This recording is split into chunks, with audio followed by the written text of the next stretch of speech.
Officer, এই টাকাগুলো নাও আর আমার লোককে ছেড়ে দাও। যদি আমার লোককে ছেড়ে দাও তাহলে টাকাগুলো নিতে পারবে। টাকাগুলো নিলে তোমার জীবন সুন্দরভাবে চালাতে পারবে, আর কোনো চিন্তা করতে হবে না। আপনি আমাকে টাকার লোভ দেখাচ্ছেন? যদি টাকার লোভ দেখান তাহলে সেটা অন্য কাউকে গিয়ে দেখান, কিন্তু আমি টাকার লোভে পড়ব এমন লোক নই। আমি টাকার লোভে কোনো কাজ করি না। আমি আমার দায়িত্ব থেকে এই কাজ করেছি। আপনার লোক অন্যায় কাজ করেছে, সেই জন্য তাকে ধরেছি। এইসব নীতি নৈতিকতার কথা অন্য জায়গায় গিয়ে বলবেন। এখন টাকাগুলো শর্টকাটে নেন আর আমার লোককে ছেড়ে দেন। যদি আমার লোককে না ছাড়লে তাহলে কিন্তু অনেক বড় ঝামেলা হয়ে যাবে। দেখেন মিস্টার আরিফ, আপনার লোককে আমরা মাদক সহ ধরেছি। সে মাদক সাপ্লাই করতে গিয়ে ধরা পড়েছে, তাই তাকে ছাড়ার কোনো প্রশ্নই আসে না। তাই ভালোভাবে এখান থেকে চলে যান, নাহলে একজন কর্তব্যরত পুলিশ অফিসারকে ঘুষ দেওয়ার অপরাধে আপনাকে গ্রেপ্তার করতে বাধ্য হব। এই তোকে এতক্ষণ ধরে ভালো করে বলছি, আমার কথা শুনতে পারছিস না? তোকে আমি তো টাকা অফার করেছি, কিন্তু অন্য কোনো অফিসার হলে সেটাও করতাম না। এতক্ষণে তাকে শেষ করে ফেলতাম। তাই যেটা বলছি সেটা কর, তাড়াতাড়ি আমার লোককে ছেড়ে দে। তাহলে আপনিও শুনে রাখুন মিস্টার আরিফ, আপনি যাই করে ফেলুন না কেন, আপনার লোককে ছাড়ব না। আপনার লোককে আমি শেষ করে দিব। তাকে মাদক চোরাচালান করতে গিয়ে সরাসরি ধরেছি, তার একটাই শাস্তি হবে, ফাঁসি। হা হা হা, আমার লোককে ফাঁসি দেবে এমন অফিসার কোথা থেকে বের হলো আজ পর্যন্ত? আমার কোনো লোককে শাস্তি দিতে পারেনি কোনো অফিসার, তাই তুইও দিতে পারবি না। তোকে আমি এতক্ষণ থেকে ভালো করে বোঝাচ্ছিলাম, কিন্তু তুই ভালো করে বোঝার লোক নোস। তোকেও শেষ করে দেব। আমাকে হুমকি দিয়ে কোনো লাভ হবে না, কারণ আপনি আমাকে যতই ভয় দেখান না কেন, আমি ভয় পাবো না। আমি যেটা করেছি সেটা আমার দায়িত্ব থেকে করেছি, এবং আমি আমার দায়িত্ব পালন করার সর্বোচ্চ চেষ্টা করব। তখন আরিফ রেগে যায়। রেগে গিয়ে পুলিশ অফিসার রানার গায়ে হাত তুলে ফেলে। রানা তখন আরিফকে ধাক্কা দিয়ে ফেলে দেয়, বলে, একজন কর্তব্যরত পুলিশ অফিসারের গায়ে হাত তোলার অপরাধ, এখনই আপনাকে জেলের ভিতর ঢুকিয়ে দিতে পারি। তখন আরিফের পাশে থাকা তার কর্মচারী শুভ বলল, স্যার, আমাদের মনে হয় এখন এখান থেকে চলে যাওয়া ভালো, কারণ এখানে থাকলে পরে সমস্যা হতে পারে। আমরা পরে এই পুলিশ অফিসারকে দেখে নেব, কিন্তু এখন আমাদের এখান থেকে যেতে হবে, না হলে ঝামেলা হয়ে যাবে। তখন আরিফ রাগ করে সেখান থেকে দাঁড়ায়। এরপর রানার দিকে দাঁড়িয়ে চিৎকার করে বলে, আমিও দেখব তুই কিভাবে চাকরি করতে পারিস। তোকে যদি এই চাকরি থেকে বের করাতে না পারি তাহলে আমার নামও আরিফ নয়। আমার লোককে ধরে তুই আমাকে হুমকি দিচ্ছিস? তোর কত বড় সাহস! তোর মতো কত পুলিশ অফিসারকে আমি পকেটে নিয়ে ঘুরি, সেটা তুই দেখতে পাবি একটু পরেই। বলে আরিফ সেখান থেকে রাগ করে বেরিয়ে গেল। রানাও দেখে নিজের জায়গায় বসে পড়ে। রানা আজকে সকালে যখন একটা অভিযানে যায় তখন সেখান থেকেই একটা লোককে ধরে মাদক সহ সেই মাদক সাপ্লাই দিচ্ছিল। এই সময় মিরাজ নামের একটা ছেলেকে সে ধরে এবং পরে জানতে পারে এই শহরের শীর্ষ সন্ত্রাসী আরিফের লোক এই ছেলেটা। কিন্তু রানা অত্যন্ত সৎ একজন পুলিশ অফিসার, সেই জন্য সে কাউকে ভয় পায় না। তাই সে আরিফের লোক জানা সত্ত্বেও ছেলেটাকে ধরে রাখে। তাকে অনেকেই বাধা দিয়েছিল ছেলেটাকে ছেড়ে দেওয়ার জন্য বলেছিল, কিন্তু রানা সেটা করেনি। সে ছেলেটাকে ধরে রেখেছে। যে করেই হোক এই ছেলেটাকে শাস্তি দিতে হবে। এরকম ছেলেরা যদি সমাজে মাদক সাপ্লাই করতে থাকে তাহলে একদিন এই সমাজটা মাদকে ভরে যাবে। ওদিকে আরিফ তখন নিজের আস্তানায় ফিরে যায়, গিয়ে চিৎকার করতে থাকে এবং বলে, এই পুলিশ অফিসারের এত বড় সাহস, আমার লোককে আটকে রাখে, আবার আমার লোককে জেলে ঢুকানোর হুমকি দেয়। ওকে আমি শেষ করে দিব। ওকে আমি আর বাঁচিয়ে রাখবো না। ওকে শেষ করে দেওয়ার একটাই প্ল্যান করতে হবে। স্যার, ওই পুলিশ অফিসারকে মারার আগে যে করেই হোক মিরাজকে বের করে আনতে হবে। ওকে বের করে আনতে না পারলে আমাদের কাজ বন্ধ হয়ে যাবে। আমাদের সবার আগে মিরাজকে বের করে আনতে হবে। চল, আমার সাথে পুলিশ কমিশনারের সাথে দেখা করতে হবে। যে করে হোক ওই পুলিশ অফিসারের হাত থেকে মিরাজকে বের করে নিয়ে আসতে হবে। যদি মিরাজকে বের করে আনতে না পারি তাহলে মিরাজ আমার সব কথা বলে দেবে। আর প্ল্যানের কথা যদি একবার পুলিশ অফিসার জানতে পারে তাহলে আমার কাজ একদম শেষ হয়ে যাবে। এরপর তারা সবাই পুলিশ কমিশনারের ওখানে যায়। পুলিশ কমিশনারের সাথে আগে থেকে আরিফের পরিচয় আছে। আরিফকে দেখে কমিশনার জিজ্ঞাসা করে, আরে আরিফ সাহেব, আপনি এখানে কষ্ট করে আসতে গেলেন কেন? আমাকে বললেই তো আমি ওখানেই চলে যেতাম। কি সমস্যা হয়েছে? কমিশনার সাহেব, আপনার একজন পুলিশ কর্মকর্তা আমার একটা লোককে আটকে রেখেছে। আজকে আমি গিয়েছিলাম তাকে ছাড়ানোর জন্য, কিন্তু ওই পুলিশ অফিসার তাকে ছাড়বে না, বদলে উল্টো আমাকে হুমকি দিয়ে এসে আমাকেও নাকি জেলে ভরে দেবে। কে সেই পুলিশ অফিসার? আমাকে নাম বলুন, আমি তার বিরুদ্ধে ব্যবস্থা গ্রহণ করতেছি। ওই পুলিশ অফিসারের নাম রানা। ওকে যে করেই হোক সাসপেন্ড করার ব্যবস্থা করুন। ও যদি থানায় চাকরি করে তাহলে কিন্তু অনেক বড় সমস্যা হয়ে যাবে। আমার রাগ উঠে গিয়েছে ওই অফিসারের ওপরে, বুঝতেই পারছেন আমার মাথা গরম হলে আমি কি করতে পারি।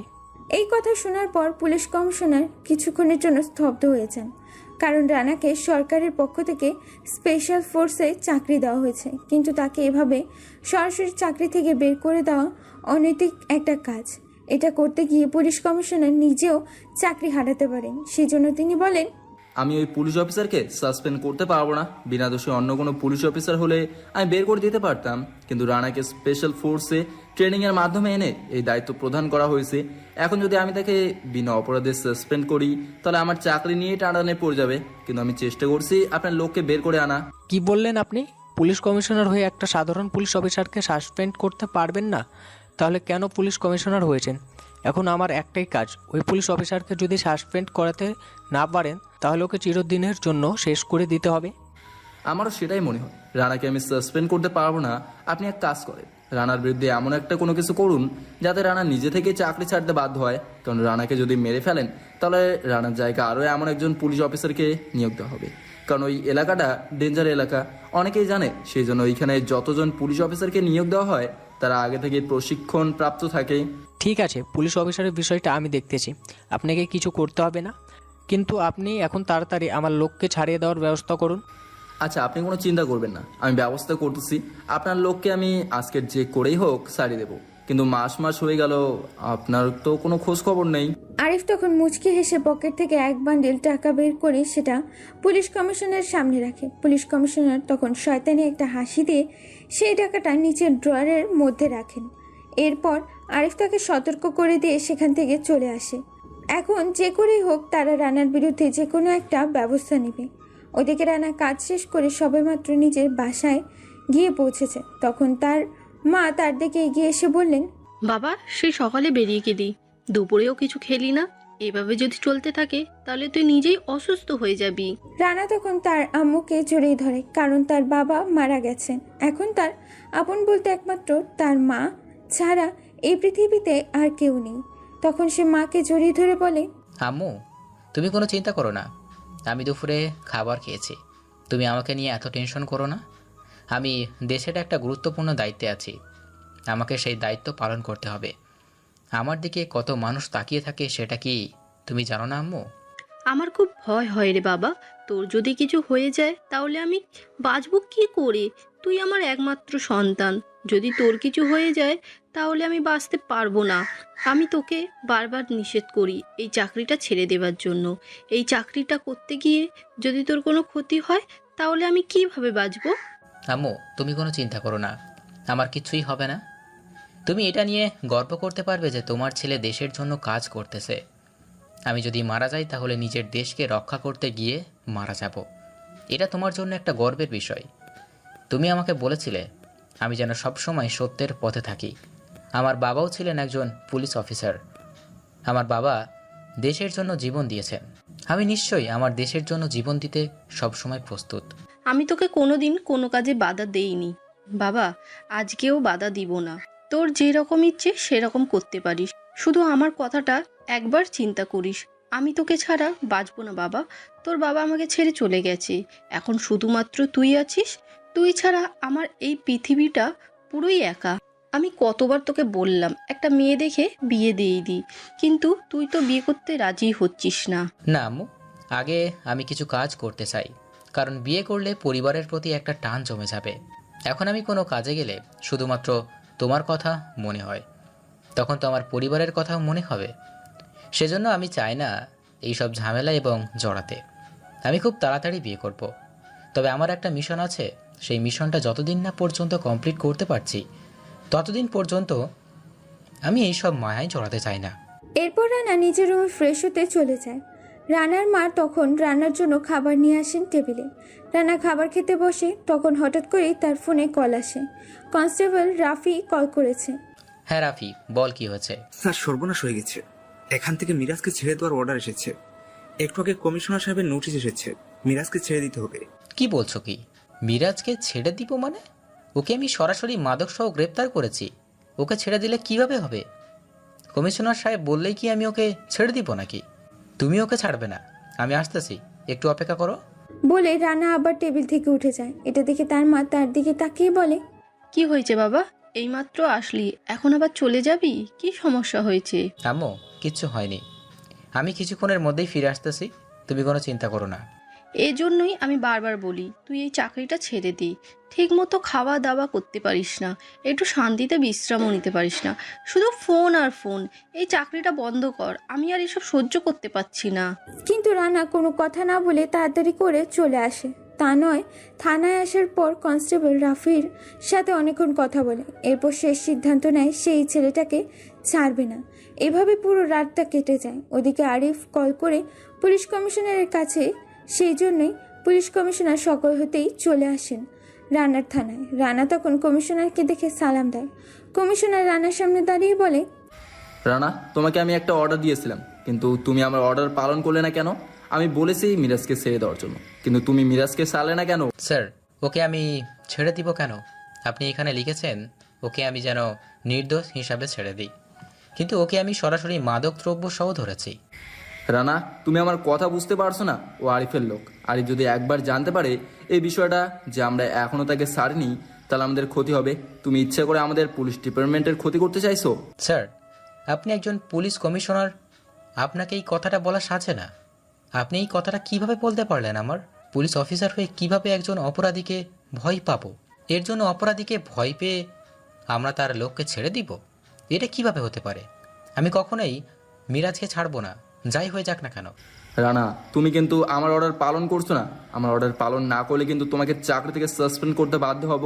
স্যার, আমার জীবন চলে গেলেও আমি এই ছেলেকে ছাড়বো না, কারণ এই ছেলেটা যদি একবার বাইরে যায় তাহলে সে আবার মাদক ব্যবসা শুরু করবে, আর আমি একজন মাদক ব্যবসায়ীকে কখনোই ছাড়তে পারবো না। তাই আপনি আমাকে যাই বলেন না কেন, আমি ওকে ছাড়বো না। রানা, তুমি বেয়াদবের মতো কথা বলতেছো। আমি পুলিশ কমিশনার, সেটা তুমি ভুলে গেছো। তুমি আমার সামনে দাঁড়িয়ে এভাবে কিভাবে কথা বলতে পারো? স্যার, আমি শুধু আমার দায়িত্ব পালন করছি। আমার দায়িত্ব থেকে আমি এক পাও নড়ব না।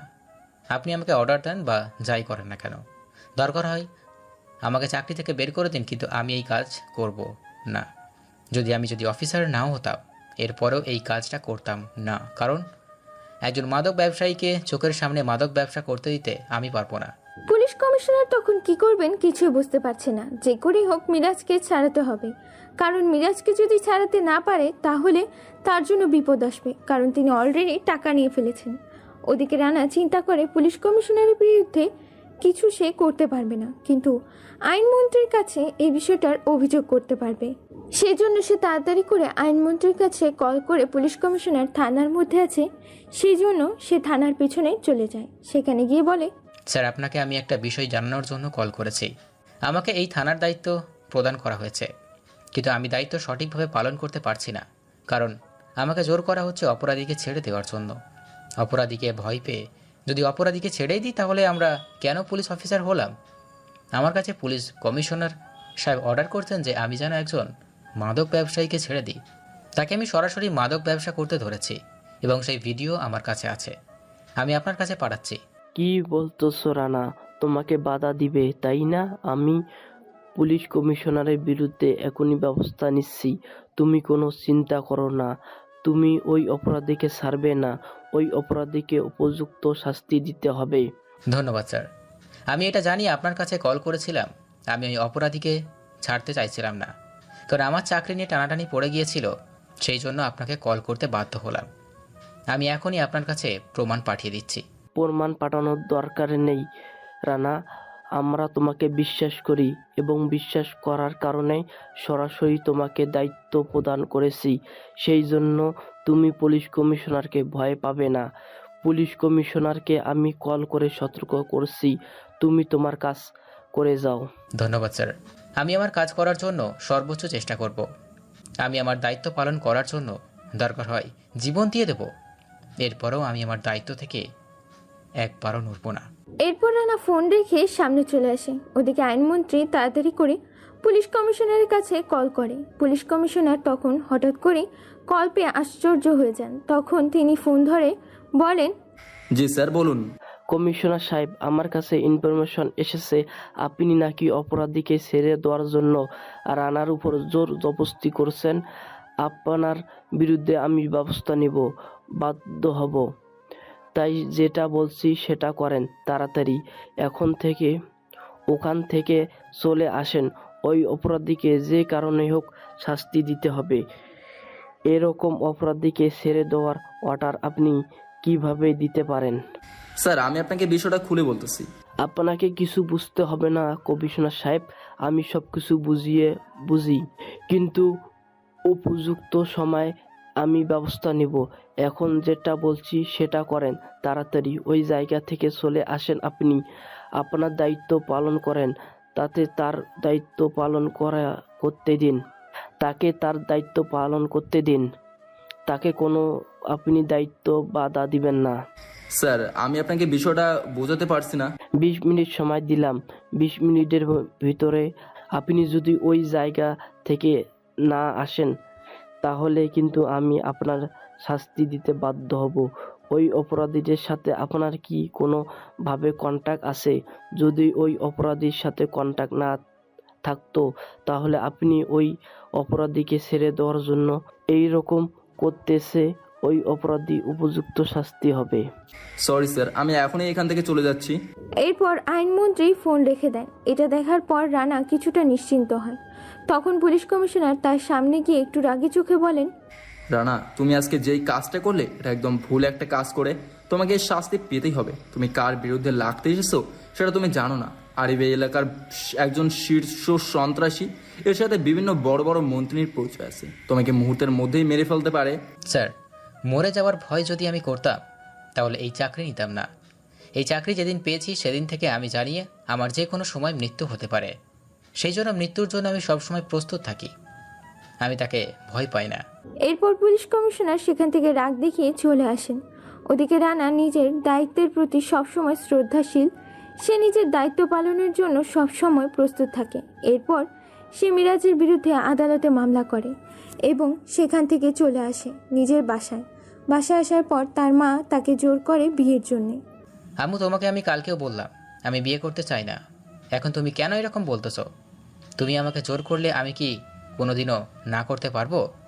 তুমি জানো আমি তোমার কথা সবসময় রাখার চেষ্টা করেছি। তুমি এইরকম কেন করো বলো? আমি এসব কিছু শুনতে চাই না।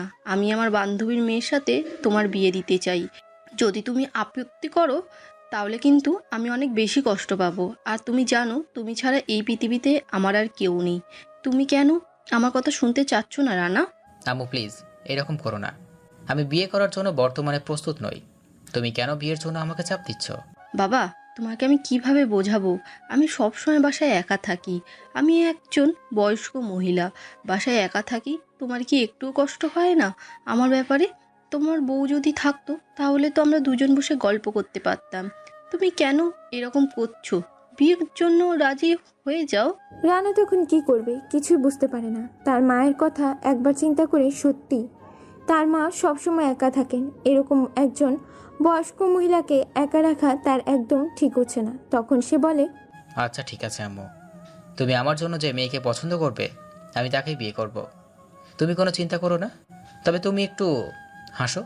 তোমার মুখটা কেমন জানি ফ্যাকাশে হয়ে গেছে। তোমাকে সব সময় হাসি খুশি আমি দেখতে চাই। তোমাকে কষ্ট পেতে দেখলে আমার নিজেরই কষ্ট হয়। সত্যি বলছিস বাবা? তুই বিয়ের জন্য রাজি? হে আম্মু, তুমি কোনো চিন্তা করো না। আমি বিয়ের জন্য রাজি। আমি বিয়ে করতে প্রস্তুত আছি। তুমি কার সাথে আমার বিয়ে দিতে চাও আমি নিঃসন্দেহে তাকে বিয়ে করব। আচ্ছা ঠিক আছে, তাহলে আমি আমার বান্ধবীর সাথে কথা বলি। তার একটা মেয়ে আছে, খুব ভালো মেয়ে। আম্মু, আমি এইসব শুনতে চাই না। তুমি যার সাথে আমার বিয়ে দিবে আমি তাকেই বিয়ে করব। তুমি এখন একটু শান্ত হও। আমি একটু রেস্ট নিতে চাই। অনেক বেশি ক্লান্ত আমি। এই কথা শোনার পর রানার মা তার জন্য বিছানার সবকিছু ব্যবস্থা করে দেন। রানা নিজের রুমে গিয়ে শুয়ে পড়ে। ওদিকে রানার মা ব্যস্ত হয়ে পড়েছেন রানার বিয়ে নিয়ে। রানার বিয়ে ঠিক করেছেন তার বান্ধবীর একমাত্র মেয়ে পরীর সাথে। তখন পরী নিজের বাসায় বসেছিল। পরীর বাবা মা দুজনেই ডাক্তার, তবে পরীর ডাক্তারি পেশাটা একদম পছন্দ নয়। সে বিয়ে করে সংসার করতে চায়। সে সব চাকরি করতে চায় না, কারণ তার বাবা মাকে সে দেখেছে।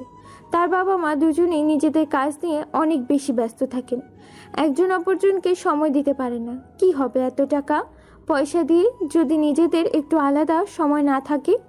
সবসময় ব্যস্ত থাকতে হয়। সেই জন্য সে সবসময় চিন্তা করে এসেছে সে তার নিজের স্বামীকে সময় দিবে। সে রানাকে চেনে, কিন্তু রানা তাকে চেনে না। রানাকে আগে থেকেই দেখে এসেছে, কিন্তু হঠাৎ করে রানার সাথে তার বিয়ে ঠিক হবে এটা সে কল্পনা করতে পারেনি। তার মা হঠাৎ করে এসে বললেন রানার সাথে তার বিয়ে দিবে। সেও কোনো আপত্তি করলো না, কারণ সে বাবা মায়ের অনেক বাধ্য মেয়ে।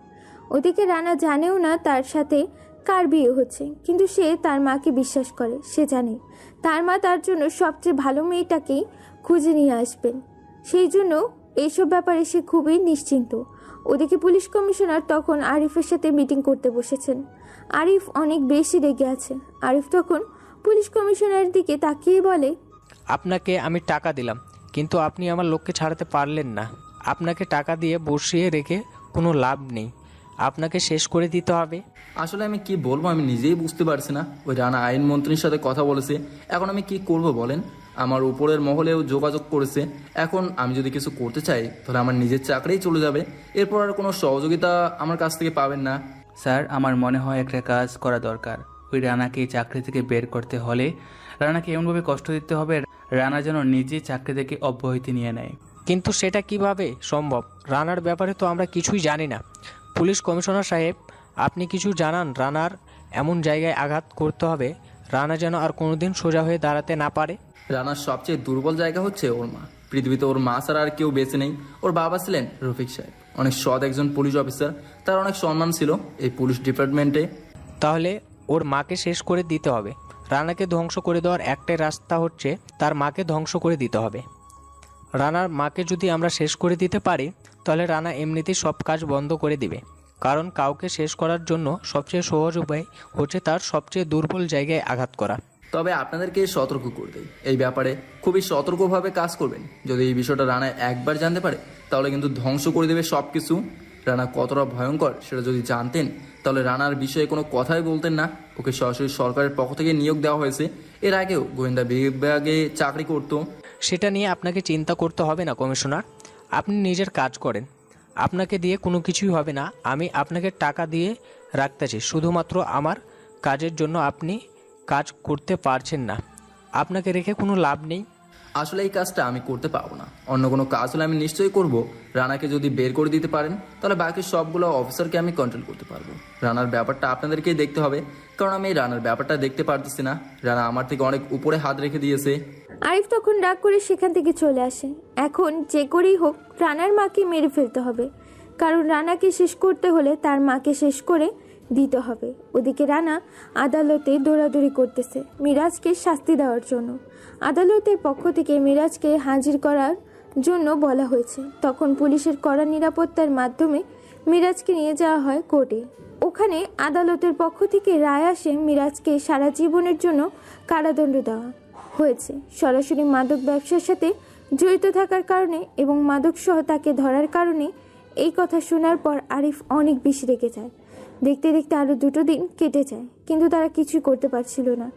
ওদিকে রানা তখন নিজের বাসায় বসেছিল। আজকে কোনো কাজ নেই, সেই জন্য নিজের বাসায় একটু বিশ্রাম করতে চাচ্ছিল। তখনই তার মা এসে বলে, বাবা, আমি আমার বান্ধবীর সাথে কথা বলেছি, যত তাড়াতাড়ি সম্ভব তোদের বিয়ে দেবার ব্যবস্থা করতেছি। কিন্তু এখন তোকে পরীর সাথে দেখা করতে যেতে হবে। মেয়েটার সাথে বিয়ে হবে, মেয়েটাকে যদি না দেখিস তাহলে কিভাবে হবে? আম্মু, আমি তোমাকে বললাম না আমি এই সব কিছু দেখতে চাই না। আমি তোমাকে বিশ্বাস করি। তুমি যার সাথে আমাকে বিয়ে দিবে আমি রাজি তাকে বিয়ে করতে, আমার কোনো আপত্তি নেই। তুমি কেন আমাকে দেখা করার কথা বলছো? বাবা, একটু বোঝার চেষ্টা কর। শুধুমাত্র তুই না দেখলেও তো হবে না। তুই যেমন আমাকে বিশ্বাস করিস তেমন হয়তো পরী তার বাবা মাকে বিশ্বাস করতে পারে না।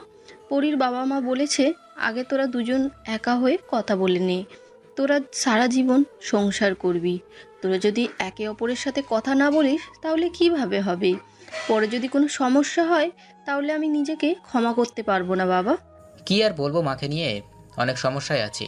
সেই জন্য আম্মুকে বললাম। আম্মু ঠিক আছে, আমি রাজি। আমি দেখা করতে যাব। কখন দেখা করতে হবে বলো? পরী বলেছে আজকে বিকালে তার সাথে দেখা করতে।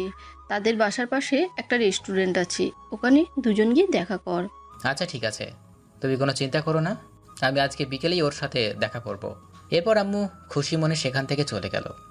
আমি আমার আম্মুকে খুশি দেখার জন্য যে কোনো কিছু করতে পারি, সেজন্য বিকাল হতে রেডি হয়ে গেলাম। আমি সাধারণ একটা পাঞ্জাবি পরেছি। আম্মু আমাকে পাঞ্জাবি পরে যাওয়ার কথা বলেছে। আমি দেখতে যে খুব একটা তেমনটা নই, আলহামদুলিল্লাহ আমি দেখতে ভালোই সুন্দর। পাঞ্জাবি পরার কারণে কেমন জানি অদ্ভুত মনে হচ্ছে, কারণ সবসময় পুলিশের পোশাক পরে থাকি, সেজন্য নিজেকে সুন্দর করে উপস্থাপনা করার কোনো সময় পাই না।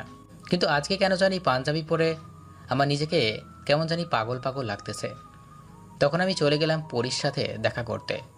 তার সাথে হয়তো আমার ছোটবেলায় দেখা হয়েছে, এবং আম্মু পরীর মা খুব ভালো বান্ধবী, কিন্তু পরীর সাথে আমার সরাসরি বড় হয়ে পর আর কখনো দেখা হয়নি, কারণ আমি সবসময় পুলিশের কাজ নিয়ে ব্যস্ত থাকতাম, সেই জন্য তার সাথে দেখা হওয়ার সময় হয়নি। সেখানে যাওয়ার পর আমি বসে রইলাম, কিন্তু ও আসতেছে না কেন, আমি ওকে চিনব কি করে? আম্মুর কাছ থেকে ফটো নিয়ে আসেনি, কিন্তু হঠাৎ করেই একটা মেয়ে আমার সামনে এসে বলল। আমি তার দিকে তাকাতেই অনেক বড় একটা শক খেলাম। মনে হচ্ছিল আকাশ থেকে কোনো পরী নেমে এসে আমার সামনে বসেছে। আমি তাকে দেখে অবাক হয়ে তাকিয়ে আছি। তখন সে আমার দিকে একটু লজ্জা মাখা মুখ নিয়ে পড়ল।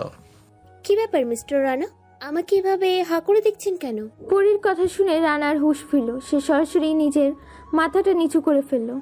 এটা দেখে পরী মুচকে হাসলো। এরপর রানাকে বলল, আরে আমি তো আপনাকে বলিনি মাথা নিচু করে নিতে। এমনি বলেন, কি বলবেন?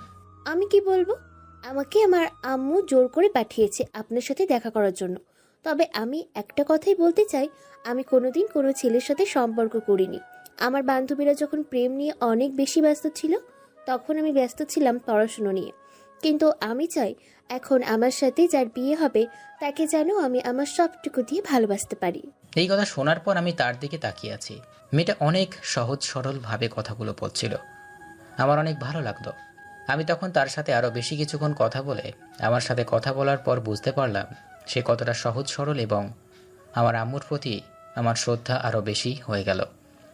আম্মু আমার জন্য সবচেয়ে ভালো একটা মেয়েটা পছন্দ করবেন আমি জানতাম, কিন্তু এরকম একটা মেয়েকে পছন্দ করবেন এটা আমি কল্পনা করতে পারিনি।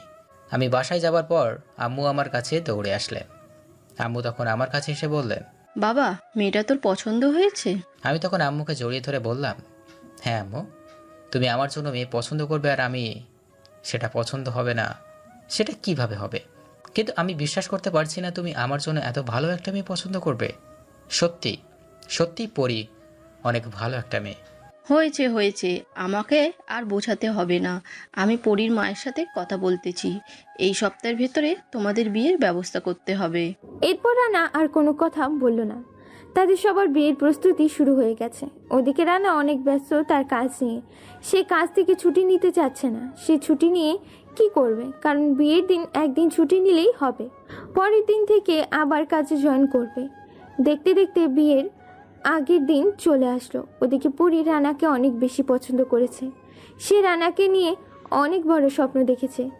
ওদিকে আরিফ এতদিন অপেক্ষা করছিল এরকম একটা দিনের, এবং সে সুযোগ পেয়ে গেছে। রানা যখন থানায় চলে আসে তখন আরিফ সহ তার কিছু লোকজন চলে যায় রানার বাসায়। ওখানে যাওয়ার পর শুধু রানার মা বাসায় ছিলেন, আর এই সুযোগে রানার মায়ের উপর আক্রমণ করে। রানার মা কিছু বুঝে ওঠার আগেই তাকে গুলি করে মাটিতে শুয়ে দেয়।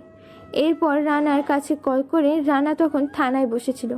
হঠাৎ করে অপরিচিত একটা নাম্বার থেকে কল আসে।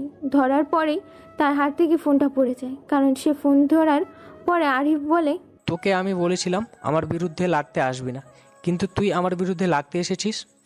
এখন তোকে এর জন্য অনেক বড় একটা শাস্তি স্বরূপ দিতে হবে। তোর মাকে আমি শেষ করে ফেলেছি। যদি নিজের মাকে শেষবারের মতো দেখতে চাস তাহলে বাসায় চলে আয়। এই কথা শোনার পর রানা সেখানেই কান্না করে দেয়। এরপর দৌড়ে তার বাসায় চলে আসে। ওদিকে পরীর বাবা মা এ বিষয়ে কিছুই জানে না। তারা বিয়ের জন্য প্রস্তুতি নিচ্ছেন পরের দিন তাদের মেয়ের বিয়ের জন্য, সেই জন্য অনেক বেশি ব্যস্ত ছিলেন। ওদিকে রানাকে এমন তাড়াহুড়ো করে দৌড়াতে দেখে আসতেই রাফি তার পেছন পেছন আসে। রানা তখন নিজের বাসায় ঢুকতেই তার মায়ের লাশ দেখতে পেয়ে এটা দেখার পর সে চিৎকার করে কান্না করে দেয়। পেছন পেছন রাফি এসেছিল। রাফি তখন রানার পাশে গিয়ে দাঁড়ায়। রানা তখন তার মাকে জড়িয়ে ধরে কান্না করে বলে, সব কিছু আমার জন্য হয়েছে। আমি যদি চাকরিটা না করতাম তাহলে ওই শাস্তি তোমাকে কোনোদিন পেতে হতো না। আমি ওই লোকটার সাথে গিয়েছিলাম সেই জন্য ওই লোকটা তোমাকে শাস্তি দিয়েছে। আমি এখন কি করব? আমার মা ছাড়া আমার এই পৃথিবীতে কেউ ছিল না। এখন আমি কি করব? রাফি, তুমি বলে দাও। আমার মা ছাড়া আমার এই পৃথিবীতে কেউ ছিল না, কিন্তু তারা আমার সব কিছু শেষ করে দিয়েছে। স্যার, আপনি এভাবে ভেঙে পড়বেন না। যদি ভেঙে পড়েন তাহলে সবকিছু শেষ হয়ে যাবে। আপনাকে শক্ত হতে হবে, সবকিছুর প্রতিশোধ গ্রহণ করতে হবে। ওদের কাছ থেকে এটার প্রতিশোধ নিতে হবে। ওরা ইচ্ছে করে আপনার মাকে মেরেছে। না রাফি, না, আমি আর কিছু করতে পারবো না। আমি একদম ধ্বংস হয়ে গিয়েছি। আমার সব কিছু শেষ হয়ে গিয়েছে। আমি কল্পনা করতে পারিনি তারা এত খারাপ একটা কাজ করবে। এখন আমি কি করব? এখন আরিফের বিরুদ্ধে কিছু করতেও পারবো না। তার বিরুদ্ধে এখন আমার কাছে কোনো প্রমাণ নেই। কিন্তু স্যার, আপনি এভাবে বসে থাকলে তো হবে না। আপনাকে যে করেই হোক ওদের কাছ থেকে প্রতিশোধ নিতে হবে। আপনি কোনো চিন্তা করবেন না, আমি আপনার সাথে থাকবো।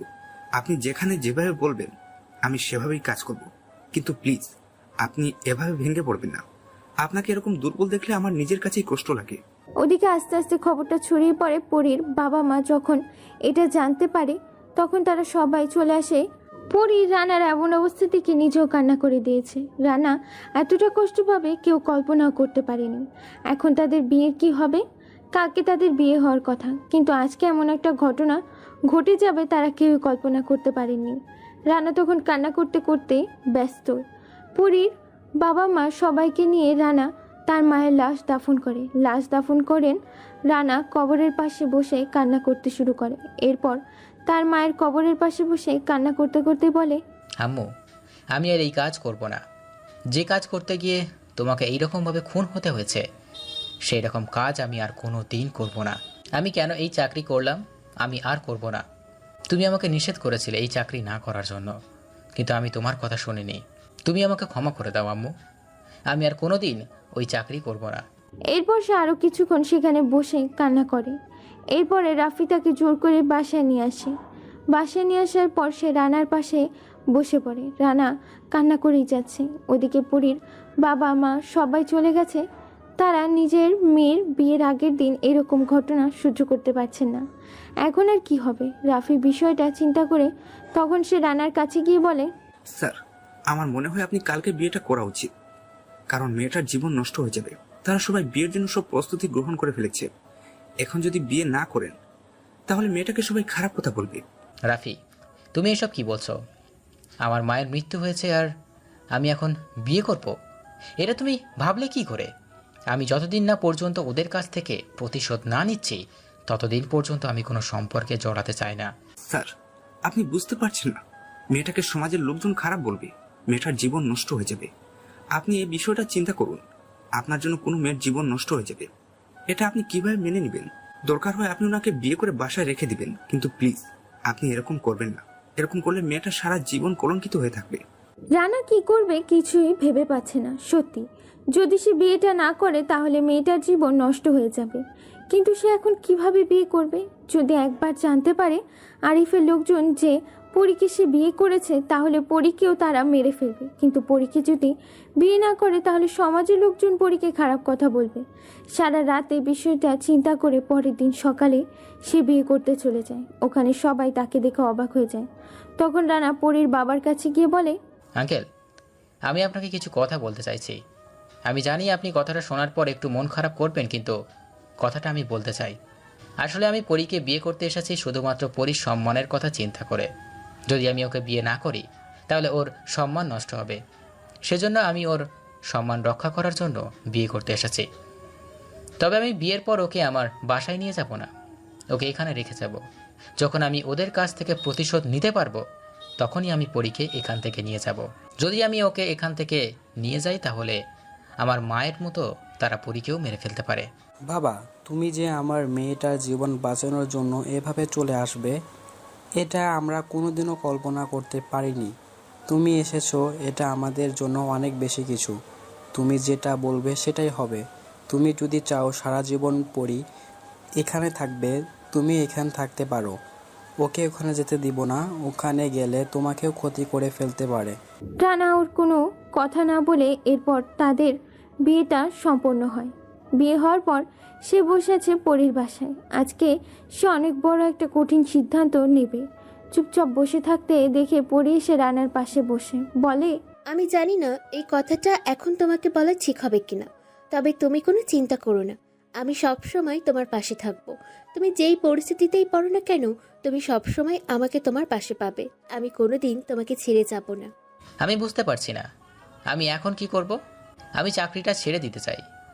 এই চাকরি আমি আর করব না। সেই পুলিশের চাকরি করতে গিয়েই আমার মায়ের মৃত্যু হয়েছে। সেই চাকরি আমি আর কোনো দিন করতে চাই না। ওই চাকরি আমি আর চিরদিনের জন্য ছেড়ে দিলাম। ওই চাকরি করতে গিয়ে আমার মায়ের মৃত্যু হয়েছে। চাকরি ছেড়ে দিলে তুমি কি করবে? এখন চাকরি ছেড়ে দিতে চাইছো, চাকরি ছেড়ে দিলে ওদের কাছ থেকে কিভাবে প্রতিশোধ নিবে? সব কিছু চিন্তা করার আমার হয়ে গেছে। আমি আর ভালো পথে চলবো না। অনেক ভালো থেকে পথ চলেছি। পুলিশে চাকরি করতে গিয়ে আমার বারবার বাধা প্রাপ্ত হতে হয়েছে। আমি আর ওই চাকরি করব না। ওই চাকরি করলে আমি ওদের কাছ থেকে প্রতিশোধ নিতে পারবো না। প্রতিশোধ নিতে গেলে বিভিন্ন লোককে জিজ্ঞাসা করতে হবে। আমি আমার দায়িত্বের বাইরে গিয়ে কিছু করতে পারবো না। অনেক রুলস আছে, সেগুলো মেনে চলতে হবে। নিয়মকানুনের বাইরে আমি যেতে পারবো না। সেজন্য আমি সব কিছুর উপরে উঠতে চাই। নিয়মকানুন আমি মানতে পারবো না।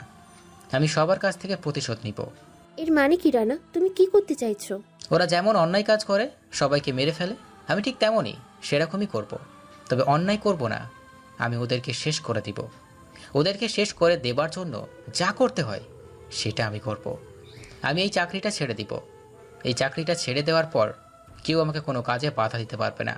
কাউকে জবাবদিহি করতে হবে না কেন কাজের জন্য। আমি আমার নিজের কাজ চালাতে পারবো নিঃসন্দেহে, নিরাপদভাবে। কেউ আমাকে বাধা দিতে পারবে না। তুমি কি আমার পাশে থাকবে? তবে আমি তোমাকে জোর করব না। তুমি যদি চাও তাহলে আমাকে ছেড়ে চলে যেতে পারো। এই কথা শোনার পর পনি কান্না করে রানাকে শক্ত করে জড়িয়ে ধরে বলে, রানা, আমি তোমাকে আগেই বলেছি, তোমার জীবনে যেই পরিস্থিতি আসুক না কেন, আমি সব সময় তোমার পাশে থাকবো। তুমি তোমার মায়ের মৃত্যুর প্রতিশোধ নেওয়ার জন্য যদি এই কাজ করো, তাহলে আমি সেটাতেও তোমাকে সমর্থন করব। আমি তোমার পাশে থাকতে চাই। তোমাকে কিছু করতে হবে না পরি। তুমি শুধু আড়ালে থাকবে। কেউ যেন জানতে না পারে আমাদের বিয়ে হয়েছে। যদি জানতে পারে তাহলে তোমাকেও শেষ করে দিবে। আমি তোমাকে হারাতে চাই না। তোমাকে নিয়ে অনেক বড় স্বপ্ন দেখে ফেলেছি। তাই আমি চাই তুমি সবসময় নিজের পরিচয় গোপন করে থাকো। এরপর তারা দুজন কিছুক্ষণ কথা বলে পরি অনেক বেশি ভয় পেয়ে গেছে, কিন্তু বলতে পারছে না, কারণ এটা বললে রানা হয়তো মন খারাপ করতে পারে। রানা যখন কাগজপত্র সব কিছু প্রস্তুত করে চাকরি ছাড়তে চায়, তখন রাফি পেছন পিছন তার কাগজপত্র রেডি করে চলে যায়। এটা দেখার পর রাজীব জিজ্ঞাসা করে, রাফি, তোমার কি মাথা নষ্ট হয়ে গেছে? আমি চাকরি ছেড়ে দিচ্ছি বলে তুমি নিজের চাকরি ছেড়ে দিবে কেন? তুমি নিজের চাকরিটা করো। তোমাকে আমি চাকরি ছাড়তে বলছি না। তুমি তোমার চাকরি করো। আমি জানি তুমি সব সময় আমার পাশে থাকবে। তুমি চাকরি করে আমার পাশে থাকো। তোমাকে চাকরি ছাড়ার কথা আমি কোনো দিন বলবো না। যেখানে সততার কোনো মূল্য নেই, নেয়ার পথে কেউ চলতে চায় না, সেখানে আমি থাকতে চাই না স্যার। আমি আপনার পাশে থাকতে চাই। যদি আপনি আমাকে আপনার কর্মচারী বানিয়ে আপনার পাশে রাখেন তাহলে আমি সেটাতেও রাজি। তবে আমি এই চাকরি করতে চাই না। এই চাকরি করতে গিয়ে যদি কয়েকদিন পর আমার পরিবারের কেউ মারা যায় তাহলে সেটা আমি মেনে নিতে পারবো না। তাই আমি চাই এই চাকরিটা ছেড়ে দিতে। আপনি আমাকে বাধা দিবেন না প্লিজ। কিন্তু এই চাকরিটা ছেড়ে দেওয়ার পর তুমি কি করবে? আপনি আমাকে যেভাবে বলবেন আমি সেভাবেই করব। আমিও আপনার সাথে মিলে ওদের কাছ থেকে প্রতিশোধ নিতে চাই। যদি প্রতিশোধ নিতে গিয়ে আমার জীবনটাও চলে যায়, আমার কোনো দুঃখ নেই। আমি সততার কাজগুলো করব। সত্যের পথে থাকতে গিয়ে যদি মারা যাই তাহলে সেটা আমার জন্য গর্বের বিষয়। আমি নিঃসন্দেহে তাদের সামনে গিয়ে দেহটাকে দিয়ে দিব, কিন্তু তারা আমার দেহকে মারতে পারবে, আমার মনকে মারতে পারবে না। এই কথা শোনার পর আমি শুধু রাফির দিকে তাকিয়ে আছি। ছেলেটা কি বলছে? আমি তখন তাকে জড়িয়ে ধরে বললাম, আমি তোমাকে আজকে থেকে আমার সাথে রাখবো রাফি। তুমি আমার ভাইয়ের চেয়ে অনেক বড় একটা কাজ করে ফেলেছ। আমার পাশে থাকবে। আমি তোমাকে নিয়ে আমার মায়ের মৃত্যুর প্রতিশোধ নিব। কেউ আমাদের হাত থেকে বাঁচতে পারবে না। সবাইকে শেষ হয়ে যেতে হবে। হ্যাঁ স্যার, আমিও এটাই চাই। ওদের কাউকে বাঁচিয়ে রাখলে চলবে না। এমনকি পুলিশ কমিশনারকেও শাস্তি দিতে হবে। যে পুলিশের সম্মান নষ্ট করেছে, পুলিশের এত বড় একটা দায়িত্বে থেকে সে কিভাবে টাকা নিয়ে অপরাধীদের সাথে হাত মিলালো, তাকে এর উপযুক্ত শাস্তি পেতে হবে। তুমি কোনো চিন্তা করো না। আরিফ সহ সবাই নিজের শাস্তি পাবে। কেউ আমাদের হাত থেকে বাঁচতে পারবে না। সবাইকে শাস্তি পেতে হবে। একে একে তাদের সবাইকে আমি শাস্তি দিব। কেউ আমার হাত থেকে বাঁচতে পারবে না। এরপরও রানা এবং রাফি দুজন মিলে গিয়ে তাদের রিজাইন লেটার জমা দিয়ে আসে। এটা দেখার পর পুলিশ কমিশনার অনেক বেশি খুশি হয়, কারণ সে এটাই চাইছিল। সে যখন লেটারগুলো হাতে পায়, এটা হাতে পাওয়ার পরে সে আরিফের কাছে কল করে। আরিফ তখন নিজের আস্তানায় বসে হাসতেছিল রানার অবস্থা চিন্তা করে। তখন পুলিশ কমিশনার ফোন পেয়ে বলে, কি ব্যাপার কমিশনার সাহেব, কি অবস্থা এইদিকে? আপনি যেরকম বলেছিলেন ঠিক সেরকম হয়েছে। রানা এবং সাথে আরও একটা কনস্টেবল এসে তাদের রিজাইন লেটার দিয়ে গেছে। তারা এখন থেকে পুলিশের আর কোনো সদস্য নয়। তারা নিজেদের চাকরি ছেড়ে দিয়েছে। এখন থেকে আপনাদের আর কোনো বাধা থাকবে না। আপনারা নিশ্চিন্তে কাজগুলো করতে পারবেন। তাহলে আপনি এখনো দাঁড়িয়ে আছেন কেন? তাড়াতাড়ি ব্যবস্থা করুন মিরাজকে ছাড়িয়ে আনার। এখন আমি আমার লোক সবাইকে বাইরে দেখতে চাই। যাদেরকে ধরে নিয়ে গেছে সবাইকে আপনি ছাড়ানোর ব্যবস্থা করেন। আপনি কোনো চিন্তা করবেন না। এই সপ্তাহের ভিতরেই আপনার যত লোক জেলের মধ্যে আছে সবাইকে আমি ছাড়িয়ে দেবো। কিন্তু কিছু টাকা প্রয়োজন এগুলো করার জন্য, কারণ অনেক নিয়ম কানুন মানতে হবে। শুধু টাকা আর টাকা? আচ্ছা ঠিক আছে, টাকার যত প্রয়োজন হয় সব কিছু দিব, কিন্তু যত তাড়াতাড়ি সম্ভব আমার লোকজনকে ছাড়িয়ে নিয়ে আসো। আমার লোকজন সবাইকে আমি বাইরে দেখতে চাই। কেউ যদি ভিতরে থাকে তাহলে কিন্তু আপনার বিরুদ্ধে সর্বোচ্চ ব্যবস্থা নেব। এই ব্যাপারে আপনি নিশ্চিত থাকতে পারেন। টাকা আমার হাতে চলে আসলে আমি যে কোনো কাজ করতে পারি। টাকার জন্য দরকার হয় আমি আমার জীবন দিয়ে আপনার লোককে ছাড়িয়ে নিয়ে আসবো। কোনো চিন্তা করবেন না, শুধু সময় মতো আমার পেমেন্টটা পাঠিয়ে দেবেন। পেমেন্ট নিয়ে আপনাকে কোনো চিন্তা করতে হবে না। আজ পর্যন্ত কোনো দিন আপনার পেমেন্ট নিয়ে কোনো ঝামেলা হয়নি। মাসের শুরুর দিকেই আপনার পেমেন্ট পেয়ে যাবেন। এখন তাড়াতাড়ি আমার লোকজনকে ছেড়ে দেন। এরপর পুলিশ কমিশনার ব্যবস্থা করতে শুরু করলো। ওদিকে রানা মন খারাপ করে বসে আছে। কি করবে কিছুই বুঝতে পারছিল না। তাদের দুজনের পক্ষে এত কাজ করা একা সম্ভব নয়, কিন্তু এত টাকা তাদের কাছে নেই যে লোক নিয়োগ দেবে। লোক রাখতে হলে টাকার প্রয়োজন, কিন্তু তাদের কাছে টাকা নেই। রানা সৎভাবে চাকরি করত, সেই জন্য অতিরিক্ত কোনো আয় হতো না। বেতন যা পেত তা দিয়েই তার পরিবার চালাতো। তখন রাফি বলল, স্যার, আমরা কয়েকটা অন্যায়কারীকে ধরে তাদের কাছ থেকে সবকিছু আত্মসাৎ করে ফেলতে পারি। এতে করে আমরা অনেক টাকা পাবো। তাই বলে আমরা তাদের কাছ থেকে এভাবে টাকা নিব? এটা হতে পারে না। স্যার, আমরা তো মানুষের টাকা নিচ্ছি, তারা মানুষের টাকা আত্মসাৎ করেছে। আমরা মানুষের টাকা ব্যবহার করে তাদেরকে শেষ করে দিব। এরপর আমরা নিশ্চয়ই গরিব মানুষকে তাদের টাকা ফিরিয়ে দিই। এই জন্য আমাদের দুজনকে একটা ব্যাংকে ধ্বংস করে দিতে হবে। তাদের কাছে কোটি কোটি টাকা আছে। তোমার কথা শুনে মনে হচ্ছে তোমার পরিচিত কোনো ব্যাংক আছে। আপনি ঠিক ধরেছেন স্যার। সিটি ব্যাংকে দিনের পর দিন এরকম কাজ হয়ে যাচ্ছে। ওরা গরিব মানুষের কাছ থেকে সুযোগের সৎ ব্যবহার করে তাদের ঋণ প্রদান করে এরপর তাদের সবকিছু কেড়ে নিয়ে আসে লোনের কথা বলে। তাহলে তুমি ব্যবস্থা করো কিভাবে সিটি ব্যাংক থেকে টাকা আনবে। এই বিষয়ে যে করেই হোক সবকিছু আমাদের শেষ করে দিতে হবে। এই বিষয়ে আমার সব চিন্তা ভাবনা শেষ। কালকে শুক্রবার, কালকে আমাদের কাজ সারতে হবে, কারণ শনিবার ব্যাংক বন্ধ থাকবে। এরপর রবিবার যখন তারা আসবে তখন দেখবে ব্যাংকে কোনো টাকা নেই। ওকে, কালকে থেকে আমাদের সিটি ব্যাংকের মিশন শুরু। রেডি হয়ে নাও। আমি অলওয়েজ রেডি স্যার। আপনি যখন বলবেন তখন আমি মিশনের জন্য প্রস্তুত। এরপর তারা দুজন প্রস্তুত হয়ে নেয়। পরের দিন রাত 12টার দিকে দুজনে মিলে অ্যাটাক করে ব্যাংকে। ব্যাংকে 3 জন সিকিউরিটি গার্ড ছিল, কিন্তু তারা সিকিউরিটি গার্ডদের গুলি করে হত্যা করে। ভেতরে ঢুকে তারা আগে থেকেই প্রশিক্ষণপ্রাপ্ত, এই জন্য কোনো বাধাই তাদের আটকাতে পারেনি। তারা ব্যাংক থেকে অনেক টাকা নিয়ে সেখান থেকে চলে আসে। রবিবার যখন ব্যাংকের কর্মকর্তারা ওখানে যান, দেখতে পারেন যে কোনো টাকা নেই। এরপরে নিউজটা পুরো দেশে ছড়িয়ে পড়ে, কিন্তু কেউ জানতে পারে না কারা এই কাজটা করেছে। ওদিকে রানা এই দুদিনে অনেক লোকজন জোগাড় করে ফেলেছে। রানা তখন তারা আলাদা করে একটা আস্তানা বানায়, সেখানে সব লোকজন ডেকে নিয়ে আসে এবং তাদের সামনে দাঁড়িয়ে রানা বলে, আমাদের একটাই উদ্দেশ্য, এই এলাকা থেকে অন্যায় দূর করে দেওয়া। এই এলাকায় আর কেউ কোনো অন্যায় করতে পারবে না। যারা অন্যায় করবে তাদের সবার সামনে আমাদের যেতে হবে, সবাইকে শেষ করে দিতে হবে। এই শহরে যত সন্ত্রাসী গ্রুপ আছে সবাইকে শেষ করে দিতে হবে। এটাই আমাদের মূল উদ্দেশ্য।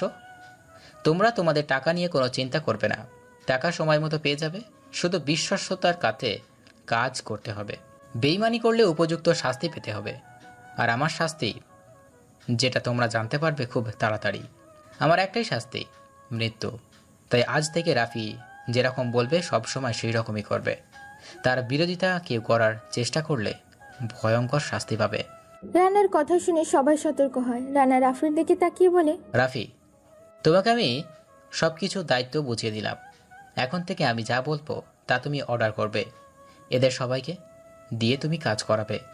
আমি শুধু আড়াল থেকে সব ইনফরমেশন দিয়ে যাব, আর বড় বড় মিশনগুলোতে আমরা দুইজন যাব। ওকে স্যার, আমাকে শুধু সময় মতো সবকিছু বলে দিবেন, বাকি কাজটুকু আমি একাই করতে পারবো এদেরকে নিয়ে। আমরা সবাই মিলে যদি কাজ করি তাহলে খুব তাড়াতাড়ি আমরা অন্যায় শেষ করে ফেলতে পারবো। তাহলে আমাদের প্রথম মিশন হচ্ছে শুভ এবং মিরাজকে ধরে নিয়ে আসা। তাদের দুইজনকে ধরে নিয়ে আসতে পারলে আরিফ এবং এমনিতেই দুর্বল হয়ে পড়বে, কারণ আরিফের একমাত্র পাওয়ার হচ্ছে এই দুইটা লোক।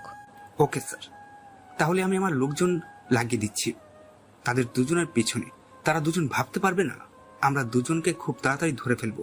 তাদেরকে ধরে নিয়ে আসতে পারলেই আরিফ দুর্বল হয়ে পড়বে। আরিফ দুর্বল হয়ে গেলে আমাদের কাজ সহজ হয়ে যাবে। তুমি কাজটাকে যতটা সহজ মনে করছো, কাজটা ততটা সহজ নয়। কাজটা করতে গেলে অনেক বিপদের সম্মুখীন হতে হবে।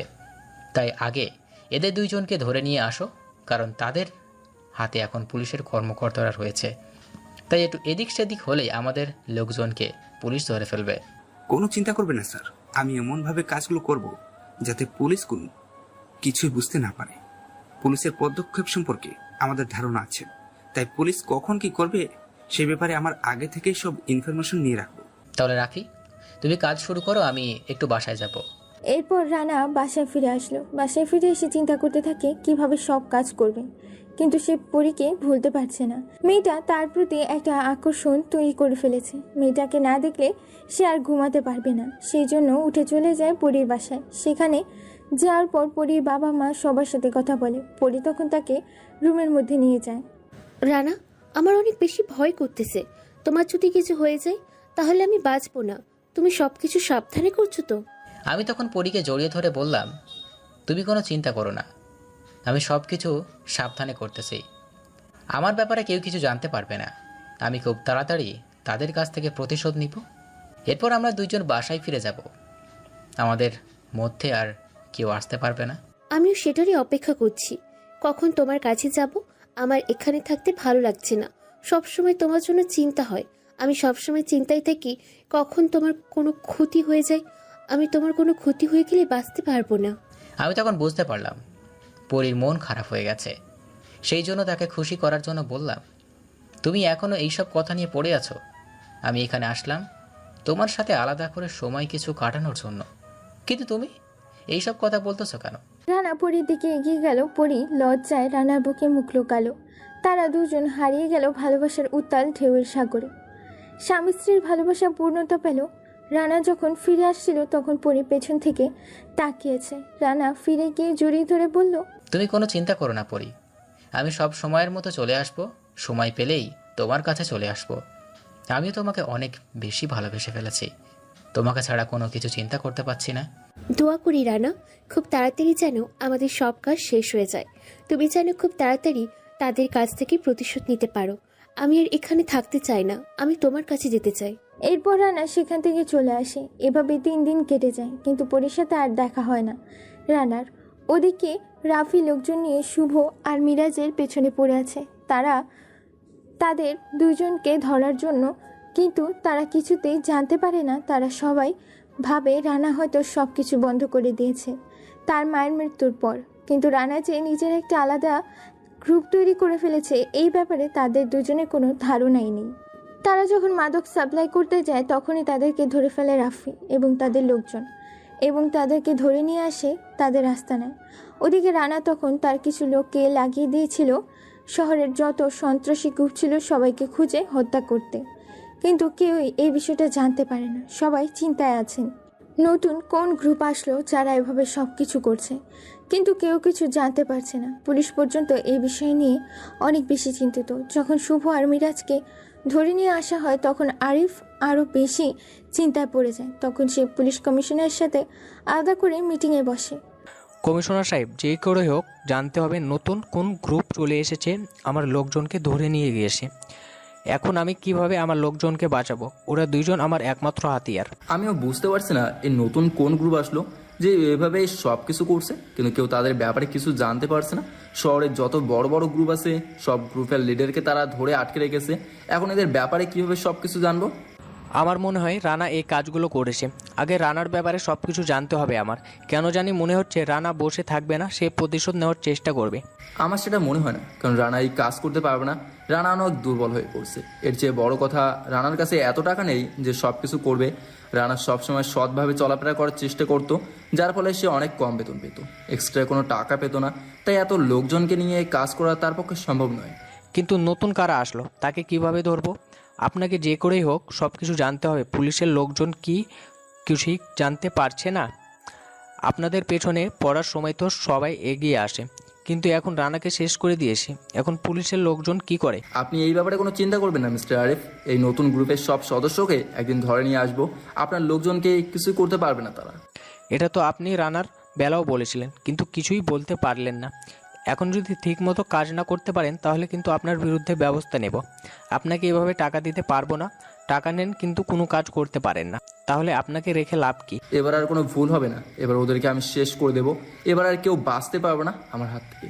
রানা এক্সট্রা পাওয়ার নিয়ে এখানে এসেছিল, সেজন্যও তার বিরুদ্ধে কিছু করতে পারেনি। কিন্তু এই নতুন গ্রুপের সদস্যদেরকে আমি ধরবো। যা করার তাড়াতাড়ি করুন।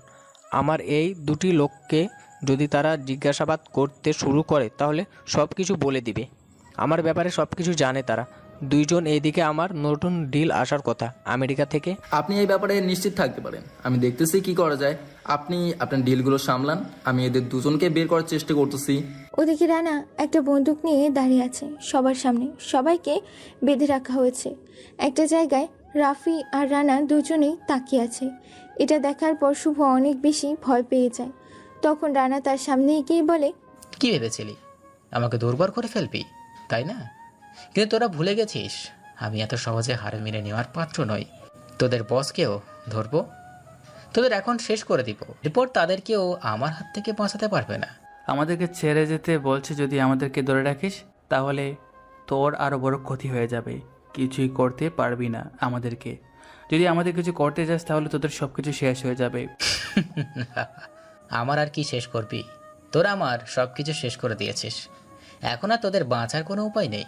আমার মা আমার পৃথিবীর সব কিছু ছিল, কিন্তু তোরা আমার মাকে শেষ করে দিয়েছিস। এখন আর পৃথিবীর কোনো কিছুর প্রতি আমার মায়া নেই। তোদেরকে শেষ করে দেওয়ার মাধ্যমে আমার একটা ঝামেলা শেষ হবে। তারা সবাই অনেক বেশি ভয় পেয়ে যায়, কিন্তু রানা তাদের উপর নির্মম অত্যাচার শুরু করে। তারা সবাই মিলে মিরাজ এবং শুভকে মারতেছে। তখন রাফি বলে, তোরা যদি আমাদের হাত থেকে বাঁচতে চাস তাহলে আরিফের ব্যাপারে সব ইনফরমেশন আমাদেরকে বলে দে, না হলে তোদেরকে আমরা শেষ করে দিব। তোরা কি ভাবছিস তোদেরকে এমনি এমনি যেখানে ধরে নিয়ে এসেছি? আরিফের ব্যাপারে সব ইনফরমেশন আমাদেরকে বল। আরিফের পরিবর্তে পদক্ষেপ কি সেটা আমাদেরকে বল। না বলে তোদেরকে শেষ করে দিব। ওর ব্যাপারে কোনো মিথ্যা কথা যদি বলিস তাহলে কিন্তু বুঝতেই পারছিস আমার হাতে বন্দুক আছে, এখনই গুলি করে মেরে ফেলবো। বস আমাদেরকে কিছুই বলেনি। উনি নিজে কাজ নিজে করেন। আমরা এই ব্যাপারে কোনো কিছু জানি না। আমাদের ছেড়ে দাও। যদি আমাদের ধরে রাখো তাহলে পরবর্তীতে আরও বড় বিপদ আসবে। বিপদের ভয় যদি পেতাম তাহলে কি তোদের ধরে নিয়ে আসতাম? এখন আমরা কোনো বিপদেরই ভয় পাই না। তাই তোদেরকে যেটা জিজ্ঞেস করছি সেটা বলে ফেল, না হলে শেষ করে দিল। স্যার, এরা এভাবে সত্যি কথা বলবে না, ওদেরকে শাস্তি দিতে হবে। ওয়েট করেন, আমি একটা জিনিস নিয়ে আসছি। রাফি গিয়ে একটা কারেন্টের তার নিয়ে আসে এবং তাদের শরীরে লাগানোর মাধ্যমে তাদের শরীরে কারেন্ট পাস হতে থাকে। এরপর তারা দুজন চিৎকার করতে শুরু করে, কিন্তু তারা সবাই অত্যাচার করতেছিল। তখন মিরাজ কান্না করতে করতে বলল, আমি বলে দিচ্ছি, সব আমাকে আর অত্যাচার করো না। আমি মরে যাব। আমি সব সত্যি কথা বলে দিব। মিরাজ, তুই কি পাগল হয়ে গেছিস? তুই সব সত্যি কথা বলে দিবি মানে? বস যদি একবার জানতে পারে আমরা সত্যি কথা বলেছি তাহলে আমাদেরকে শেষ করে দেবে। না শুভ ভাই, আমি এভাবে আর অত্যাচার সহ্য করতে পারবো না। আমি সব সত্যি কথা বলে দিব। বসের হাত থেকে পালিয়ে আমি চলে যাব, কিন্তু আমি এখন সব সত্যি কথা বলে দিব তাদেরকে। এরপর রানা থামে, মিরাজকে বসিয়ে বলে, বল এখন আরিফের ব্যাপারে কি জানিস? আরিফকে কিভাবে ধরতে পারবো সব কিছু আমাদেরকে বল, না হলে শেষ করে দিব। আরিফকে যদি ধরতে হয় তাহলে তোমাদের অপেক্ষা করতে হবে আরও 3 দিন, কারণ 3 দিন পর বসের অনেক বড় একটা ডিল আছে। আমেরিকা থেকে সমুদ্রপথে আসবে বাংলাদেশ মালগুলো। এরপর সেগুলো বস নিজ হাতে রিসিভ করতে যাবে। সেই দিন চাইলে তোমরা বসকে ধরতে পারবে, এছাড়া সম্ভব নয়। আচ্ছা ঠিক আছে, তাহলে আমরা অপেক্ষা করছি 3 দিন পর। যদি না পায় তাহলে তোদের দুইজনকেই শেষ করে দিব। আমাদেরকে কেন মারবে? আমরা তো সব সত্যি কথা বলে দিয়েছি। 3 দিন পর বস যদি না যায় তাহলে সেটা বসের ব্যাপার। বস প্রতি মুহূর্তে তার প্ল্যান চেঞ্জ করে। যদি কোনো নতুন প্ল্যান করে তাহলে তো সেটা আমরা জানতে পারবো না। তোদের এইসব বিষয়ে চিন্তা করতে হবে না, আমার লোকজন আছে আরিফের পেছনে। আরিফ যদি নিজের প্ল্যান চেঞ্জ করে তাহলে আমরা নিশ্চয়ই জানতে পারবো। তোরা এইসব বিষয় নিয়ে টেনশন করবি না, তোদেরকে শুধু যেটা বলেছি সেটা শোন। 3 দিন অপেক্ষা কর, এরপর যদি তোদের বসকে ধরতে পারি তাহলে তোদেরকে ছেড়ে দিব। এরপর রানা, রাফি এবং তার লোকজন খোঁজ করতে শুরু করে। যে করেই হোক আরিফের ওই ডিলটা আটকাতে হবে। আরিফের অনেক টাকার ডিল, সেটা যদি আটকাতে পারে তাহলে আরিফকে একদম শেষ করে দেওয়ার সম্ভব। কিন্তু এর আগে পুলিশ কমিশনারকে ধরতে হবে। তখন রাফির একটা লোক এসে রাফিকে কিছু একটা বলে। রাফি তখন রানার কাছে দৌড়ে এসে বলে, স্যার, আমরা একটা গুরুত্বপূর্ণ ইনফরমেশন জানতে পেরেছি। কমিশনার কালকে একটা সভায় অংশগ্রহণ করার জন্য যাবে। ওখানে যদি আমরা অ্যাটাক করি, কমিশনারকে ধরতে পারি, তাহলে কেউ কিচ্ছু বুঝতে পারবে না। তাহলে তাড়াতাড়ি আমার লোকজনকে পাঠিয়ে দাও ওই সভায়। আশেপাশে সব জায়গায় নজরদারি রাখাতে হবে। সময় মতো আমরা ওইখানে বোম ব্লাস্ট করব, কিন্তু খেয়াল রাখবে সাধারণ মানুষের যেন কোনো ক্ষতি না হয়। ওকে স্যার, আপনি কোনো চিন্তা করবেন না। আমি শুধু ওই সবাই উপস্থিত হওয়ার পর কমিশনারকে ধরার ব্যবস্থা করব, আর বাকি সবাই নিরাপদে থাকবে। পরের দিন কমিশনার কিছুই বুঝতে পারে না। সে সভায় অংশগ্রহণের জন্য চলে যায়। অনেক বড় একটা সভা, সেখানে কমিশনার আসবে অতিথি হিসেবে। সেখানে কমিশনার উপস্থিত হওয়ার পর সব মানুষ তাকে নিয়ে ব্যস্ত হয়ে পড়ে। ওদিকে রানা আড়ালে দাঁড়িয়ে কালো একটা মাস্ক পরে ছিল, যে জন্য কেউ ওকে চিনতে পারেনি। ওদিকে কমিশনার চিন্তায় নিয়ে সভায় এসেছে, কারণ যে করেই হোক ওই নতুন মাফিয়া গ্রুপের সম্পর্কে সব কিছু জানতে হবে। কিন্তু ওই মাফিয়া গ্রুপের সদস্য কারা বা কে এই কাজ করছে সে ব্যাপারে তাদের কোনো ধারণা নেই। যখনই কমিশনার বক্তব্য দেওয়ার জন্য স্টেজে মাইকের কাছে যায়, তখন স্টেজের ওখানে একটা বম ব্লাস্ট হয়। সব মানুষ দৌড়াতে শুরু করে, কিন্তু কমিশনার দৌড়াতে পারছিল না। তার গার্ডে আসা যতজন পুলিশ অফিসার ছিল সবাই এদিক ওদিক দৌড়াদৌড়ি করছে কমিশনারকে বাঁচানোর জন্য। ঠিক তখনই স্টেজের নিচ দিয়ে কেউ একজন কমিশনারকে টান দিয়ে নিচে নিয়ে যায়। এরপর কমিশনার আর কিছু বুঝতে পারে না। যখন সে চোখ মেলে তাকায় তখন দেখতে পায় সামনে রানা, রাফি এবং আরও কিছু লোকজন দাঁড়িয়ে আছে। পাশে শুভ এবং মিরাজকে বেঁধে রাখা। কি ব্যাপার কমিশনার, তোকে আমি ধরতে পারবো না তাই না? তুই আমার চাকরি থেকে বের করে দেওয়ার প্ল্যান করেছিলি তাই না? তোর প্ল্যানের কারণেই আমার মাকে হত্যা করা হয়েছে। শুভ এবং মিরাজ আমার কাছে সব কিছু স্বীকার করেছে, তোকে আমি ছাড়বো না। এই কথা শোনার পর কমিশনার অনেক বেশি ভয় পেয়ে যায়। সে বুঝতে পারে এই সব কিছু রানা করছে। তখন সে রানার দিকে তাকিয়ে বলে, তাহলে তুই এই মাফিয়া গ্রুপটা তৈরি করছিস? তুই বাঁচতে পারবে না, আরিফ তোকে শেষ করে দেবে। আমাকে এখান থেকে ছেড়ে দে, আরিফ সতর্ক হয়ে যাবে। কালকের ভিতর ওই আরিফকেও ব্যবস্থা করে নিব, কিন্তু এর আগে তোকে একটা ব্যবস্থা করতে হবে। আমার লোকজনকে রেডি করে রেখেছি তোকে আদর করার জন্য। কিছুক্ষণের ভিতরেই তোকে আপ্যায়ন করা শুরু করবে, তখন বুঝতে পারবে পৃথিবীটা কত কঠিন। কমিশনার কিছুই বুঝতে পারে না। রানা সেখান থেকে চলে যায়। একটু পর রানার লোকজন আসে। আসার পর কমিশনারকে মাথা থেকে নিচে দিক দিয়ে পা উপরে দিয়ে বেঁধে রাখে একটা লোহার রডের সাথে এবং তাকে মারতে শুরু করে। কমিশনার তখন চিৎকার করছে, কিন্তু আশেপাশে কেউই নেই তাকে বাঁচানোর জন্য। অনেকদিন সে অপরাধীদের রিমান্ডে নিয়ে এভাবে অত্যাচার করেছে, কিন্তু কোন দিন সে এরকম অত্যাচারের শিকার হবে বুঝতে পারেনি। কিন্তু আজ বুঝতে পারছে সে কত বড় একটা ভুল কাজ করেছে। ওদিকে রানা অনেক বেশি ব্যস্ত আরিফকে ধরার জন্য, কারণ আর মাত্র 2 দিন সময় আছে। 2 দিনের ভেতরে আরিফকে ধরতে হবে। আরিফের ওই ডিলটা কিছুতেই হতে দেওয়া যাবে না। ওই সবগুলো মাদকদ্রব্য আটকাতে হবে, না হলে এই মাদকদ্রব্যগুলো যদি দেশের ভিতরে ঢুকে যায় তাহলে দেশের অনেক যুব সমাজ নষ্ট হয়ে যাবে। রানা তখন মাথায় হাত দিয়ে বসেছিল। হঠাৎ করে পরীর ফোন আসে। রানা, তুমি বাসায় আসবে না আজকে? রানা কি বলবে কিছুই বুঝতে পারছিল না। সে অনেক বেশি মিস করছিল পরীকে, কিন্তু এখন সে অনেক বেশি ব্যস্ত। তখন সে পরীকে বলে, পরি, 2 দিন পর আরিফের সাথে আমাদের অনেক বড় একটা মিশন আছে। ওই মিশনটা যদি কমপ্লিট করে আরিফকে ধরতে পারি তাহলে আমি তোমার কাছে চলে আসব, তোমাকে আমার বাসায় নিয়ে আসব। একটু অপেক্ষা করো। রানা, আমার অনেক বেশি ভয় করতেছে। যদি আরিফ তোমার কোনো ক্ষতি করে ফেলে? পরে তুমি আমাকে নিয়ে কোনো চিন্তা করো না, আমি খুব সাবধানে এই কাজটা করব। আমারও তোমাকে নিয়ে অনেক বেশি চিন্তা হচ্ছে। তুমি সাবধানে থাকবে, কারণ আরিফের লোকজন যদি একবার জানতে পারে তোমাকে আমি বিয়ে করেছি, তাহলে তোমাকে মারার জন্য চলে যাবে। তাই তুমি তোমার বাসায় সাবধানে থাকবে, কেউ যেন আমাদের পরিচয় না জানতে পারে। এরপর তারা আরও কিছুক্ষণ কথা বলে ফোনটা রেখে দেয়। রানা অনেক বেশি চিন্তায় আছে পরীকে নিয়ে, কারণ পরীর ব্যাপারে যদি আরিফের লোকজন বিন্দুমাত্র জানতে পারে তাহলে পরীকে মারার জন্য উঠে পড়ে লাগবে। ওদিকে পরীর টেনশনে আছে রানাকে নিয়ে, রানার কিছু হয়ে গেলে সে বাঁচতে পারবে না। অপরদিকে আরিফ খুব বেশি দুর্বল হয়ে গেছে। পুলিশের সহযোগিতা এখন সে আর পাবে না, কারণ কমিশনারকে কেউ একজন আটকে রেখেছে। সে বুঝতে পারে সে ভয়ঙ্কর বিপদের মধ্যে পড়ে যাচ্ছে, কিন্তু এখন সে কি করবে? ওদিকে তার মালগুলো চলে এসেছে। এভাবে দেখতে দেখতে 2 দিন কেটে যায়। আজকে আরিফের মালগুলো চলে এসেছে বাংলাদেশে। এখন তাকে সেগুলো রিসিভ করতে হবে, অনেক টাকার মালামাল। সেই জন্য সে খুব সাবধানে ওখানে যায়, সাথে অনেক লোকজন নিয়ে, যাতে তার কোনো ক্ষতি না হয়। কিন্তু রানা এবং রাফি সেখানে আগে থেকে সব কিছু ব্যবস্থা করে রেখেছিল, যাতে আরিফ আসলেই সেখানে ধরতে পারে। রানা একটা ছোট জাহাজ নিয়ে বন্দরের আশেপাশে ঘোরাফেরা করতে থাকে, যাতে কেউ তাকে সন্দেহ না করে। ওদিকে অনেক বড় একটা জাহাজে করে চলে এসেছে আরিফের মালগুলো। একটু পর আরিফ সেখানে আসে, আরিফের সাথে অনেক লোকজন। রানা তখন এটা দেখার পর রাফির দিকে তাকিয়ে বলে, আমরা সেই শয়তানের জন্য এতক্ষণ ধরে অপেক্ষা করছিলাম, সেই শয়তান চলে এসেছে। এখন আর ওকে পালাতে দেওয়া যাবে না, যে করেই হোক ওকে ধরতে হবে। ওকে যদি শেষ করতে না পারি তাহলে এই মালগুলো দেশের ভিতরে ঢুকে যাবে। রাফি স্যার, আপনি কোনো চিন্তা করবেন না, আমি আমার জীবন দিয়ে দিব। আমার লোকজন সবাই নিজের জীবন দেওয়ার জন্য প্রস্তুত। আপনি কোনো চিন্তা করবেন না, আরিফ এখান থেকে বের হতে পারবে না।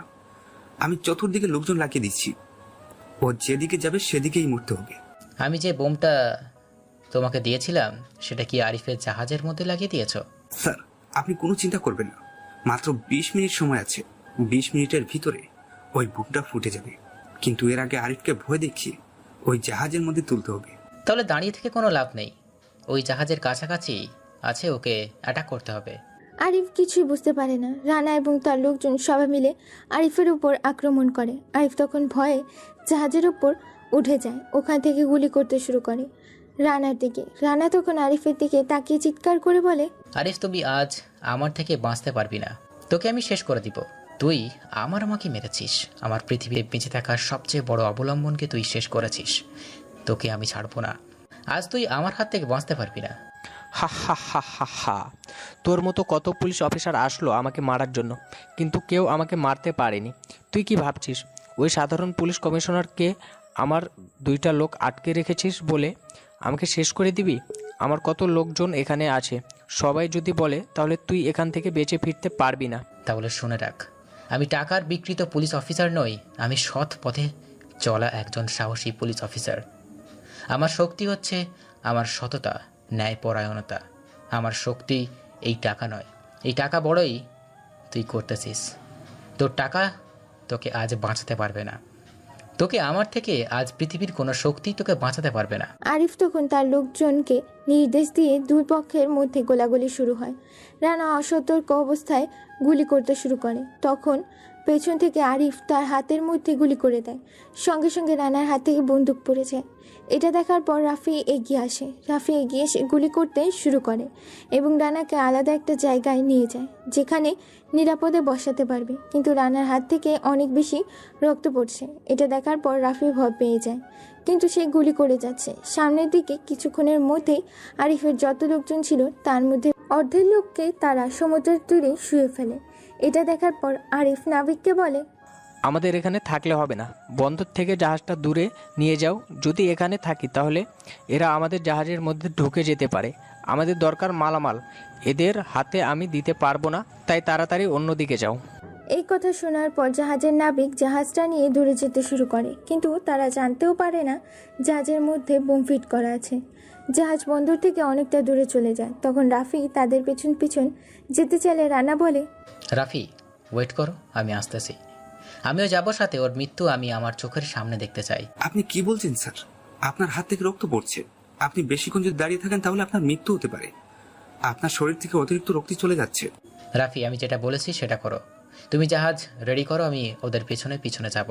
বলে রানা তার শার্টটা খুলে হাতের মধ্যে পেঁচিয়ে জাহাজের মধ্যে উঠে কিছুক্ষণ যাওয়ার পর আরিফ বুঝতে পারে জাহাজের মধ্যে কোনো সমস্যা হয়েছে একটা, কিন্তু কিছুই বুঝে ওঠার আগেই দেখতে পায় দূর থেকে গুলি করতে করতে রানা এদিকে আসতেছে। রানা তখন সেখানে দাঁড়িয়ে হাসতে হাসতে বলে, তুই কি ভেবেছিস তোকে মারার জন্য আমি এইভাবে অপ্রুত হয়ে চলে আসব?